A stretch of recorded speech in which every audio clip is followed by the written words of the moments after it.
Okay, eto talagang kagabi ko pa ito nakita, tawa na ako ng tawa dito. Pero bago ko ito sabihin itong video na to, shoutout nga pala kay Ate Zeni. Happy birthday, Ate Zeni! And this video is dedicated sa iyo. Sandali lang ha. So ito na nga ang issue ngayon, si Senator Ruiz.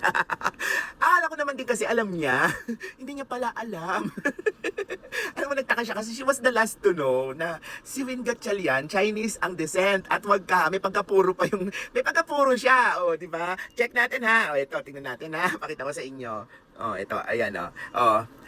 Gatchalian was born to industrialist William Gatchalian. Alam mo, Gatchalian is actually a semi-Chinese name din. Hindi naman talaga yan yung tipong, Espanyol. Mukha lang siyang Espanyol, di ba? Pero actually, it's a semi-Chinese name. Tapos, ang nanay niya is si Di Huating.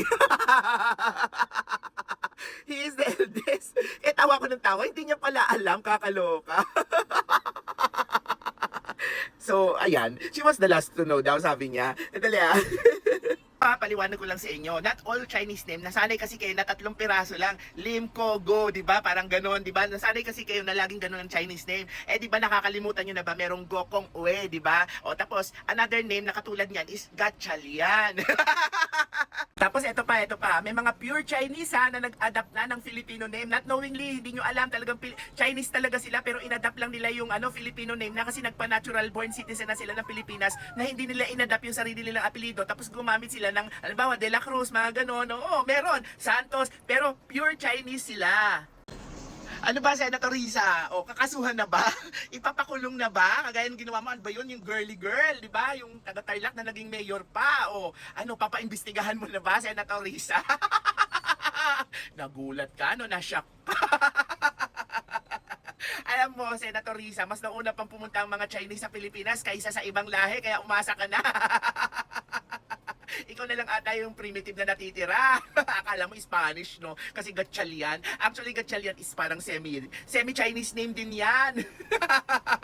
Tapos, Ting pa yung na-shock ka, no? Ayan. Alam mo, Senator Risa, yung mga katulad namin, yung nanay ko dito na pinanganak sa Pilipinas, inabutan pa ang gera. But anyway, yung mga katulad namin, tawag namin sa amin, to si, ibig sabihin, half Chinese kami. Ang salita namin, Hokkien. Pero baka nga yan si Win Gatchalian, pure Mandarin pa ang salita niya. Tapos nag-aral lang ng Hokkien dito, hindi mo lang naririnig kasi hindi pinaparinig sa'yo.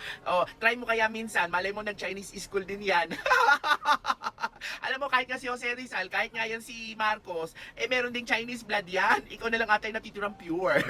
If I know, may Chinese blood ka rin. Ay nako, tapos galit na galit kapag pinag-usapan ng Chinese. Galit na galit. O baka naman may something. You were caught in your own trap.